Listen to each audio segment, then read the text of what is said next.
Hello दोस्तों, नमस्कार। क्या हाल है, कैसे हो आप सभी लोगों के लिए फिर दो तीन महत्वपूर्ण जानकारियां लेकर के आया हूं। तो प्लीज वीडियो पूरा लास्ट तक देखिएगा, तभी आप लोगों को जानकारी मिल पाएगी। नहीं तो आप लोग जानकारी से आधे अधूरे रह जाओ। क्या है कि कुवैत ने पहले से छूट प्राप्त श्रेणियों के लिए वर्क परमिट के लिए अब पर वर्क परमिट 150 दिनार का जो है शुल्क लागू कर दिया है। सभी लोग ध्यान से देखिएगा कि अब हर वीजा के लिए 150 केडी का जो है शुल्क देना पड़ेगा। अब क्या है कि कुवैत के आंतरिक मंत्रालय ने घोषणा की है कि अब कई क्षेत्रों को वर्क परमिट के लिए अतिरिक्त शुल्क का जो भुगतान करने की छूट नहीं, मतलब करने से छूट नहीं मिलेगी। यानी कि पहले जो था कि छूट मिली हुई थी, अब छूट किसी को नहीं मिलेगी। यह बदलाव उप प्रधानमंत्री और अंतरिम प्रधानमंत्री शेख फहद अल यूसुफ द्वारा जारी किए गए एक नए फैसले के तहत आया है। ये नियम पिछली छूट को कैंसिल करता है। जो पहले छूट दी गई थी कि वीजा का जो है 150 केडी नहीं लिया जाएगा,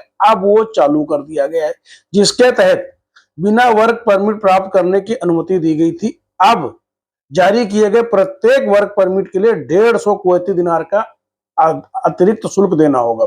यह परिवर्तन कई अलग अलग मतलब जो है समूहों को प्रभावित करता है, जिसके लिए अब कौन कौन से चीजें हैं, जैसे कि पहले अतिरिक्त शुल्क का भुगतान करने की आवश्यकता नहीं, इनमें पहले नहीं थी। जिन जैसे सरकारी स्वामित्व वाली कंपनियां हैं, अस्पताल हैं, निजी स्कूल हैं, विश्वविद्यालय हैं, विदेशी निवेशक हैं, दान करने वाले हैं, श्रमिक संगठन है या सहकारी समितियां हैं, खेल क्लब हैं, कृषि गतिविधियां जैसे खेती और पशुपालन, मछली पकड़ना, इन सब में जो भी वीजा आते थे सबके लिए पहले कोई पैसे फीस नहीं थी। अब सबके लिए 150 केडी देना। यहाँ तक कि छोटे जो इंडस्ट्री हैं या जो भी छोटे चिकित्सक केंद्रों को भी प्रत्येक वर्क परमिट के लिए शुल्क देना होगा, जिसके लिए वो आवेदन करते हैं। सरकार ने इस निर्णय को प्रभाव को अध्ययन करने की आवश्यकता से भी हटा दिया है। तत्काल पहले ये नियम था कि इसको मतलब जांचने के लिए 1 वर्ष की समीक्षा की आवश्यकता थी। इस शुल्क को मतलब क्षेत्रों से कैसे प्रभाव डालेंगे, लेकिन खुद को रद्द कर दिया है। इसका मतलब यह है कि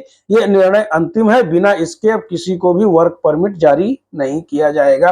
तो ये एक किस्म से समझ लो, ये अब 150 दिनार का जो है अतिरिक्त एडिशनल वीजा लेने पे है उसका शुल्क देना पड़ेगा, नहीं तो वीजा नहीं मिलेगा। अब क्या है कि कुवैत की और भारतीय जो चीनी सैनिटरी वेयर है उन पर 83% तक का एंटी डंपिंग शुल्क लगाया गया है। जो चाइना से और इंडिया से जो है सैनिटरी वेयर आते थे, जैसे टॉयलेट हो गए, वॉश बेसिन हो गया, या जो भी चीनी मतलब चीनी मिट्टी का आइटम आता था उसमें। अब क्या है कि कुवैत कस्टम की कार्यवाहक महानिदेशक फातिमा अल खलाफ ने भारत और चीन से आए हुए सैनिटरी वेयर पर अंतिम एंटी डंपिंग शुल्क लगाने के लिए नए कस्टम निर्देश जारी किए हैं।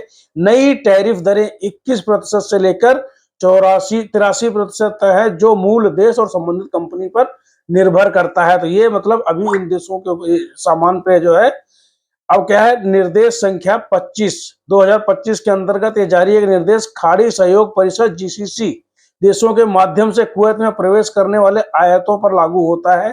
ये विशेष रूप से वॉश बेसिन, बाथ टब, ठीक है, और टॉयलेट सीट, फ्लैश टैंक, यूरेनर और चीनी मिट्टी से बने अन्य किसी तरह के सैनिटरी के जो उत्पाद हैं उनको उनके ऊपर में ये एंटी डंपिंग टैरिफ शुल्क मतलब जो है मौजूदा सीमा से अतिरिक्त लगाया जाएगा। और इसकी गणना माल के CIF यानी लागत, बीमा और माल ढुलाई मूल्य के आधार पर की जाएगी। जांच में पहचाने गए डंपिंग मार्जिन चीनी कंपनियों के लिए 83% से 51% तक और भारतीय कंपनियों के लिए जो है 21% से 83.4% तक लगाया जाएगा। ये शुल्क 8 जुलाई 2025 से शुरू होकर 5 वर्ष के लिए प्रभावी रहेगा।